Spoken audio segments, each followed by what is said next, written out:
हम लोग इस समय तीसरी अभिक्रिया पढ़ रहे हैं जिसको कहते हैं वियोजन अभिक्रिया। ठीक है।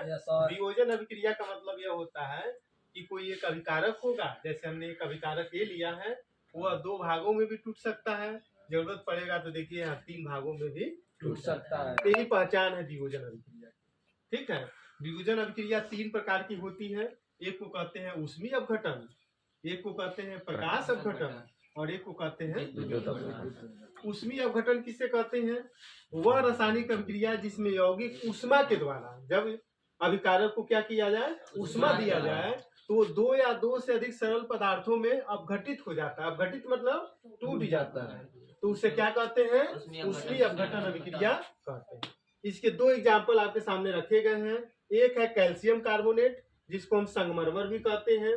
जब ऊष्मा दिया जाएगा ये दो भागों में टूट जाता है। एक को बोलते हैं CaO और एक को बोलते हैं CO2।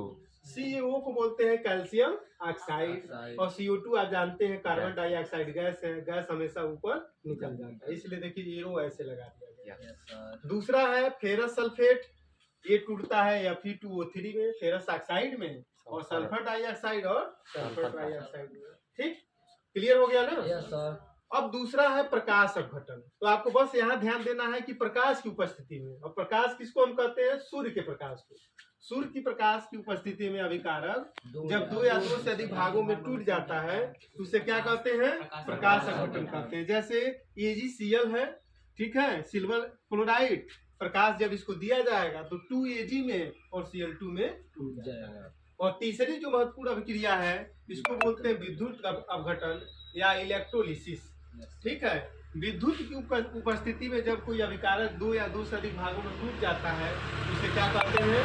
विद्युत अपघटन। इसका दो एग्जाम्पल है। एक पानी है, पानी में जब हम करंट प्रवाहित करेंगे तो हाइड्रोजन और ऑक्सीजन में क्या हो जाएगा? टूट जाएगा। इसी तरह से KCl है, इसमें जब हम इलेक्ट्रिसिटी प्रवाहित करेंगे तो पोटेशियम और Cl2 में टूट जाएगा। यहाँ ध्यान देना है कि जो पॉजिटिव होगा वो जो है कहाँ चला जाएगा? कैथोड की तरफ, और जो निगेटिव होगा वो कहाँ चला जाएगा? किस पोल पर चला जाएगा? एनोड की तरफ। तो मुझे उम्मीद है कि आप लोगों को समझ में आ गया होगा कि वियोजन अभिक्रिया किसे कहते हैं।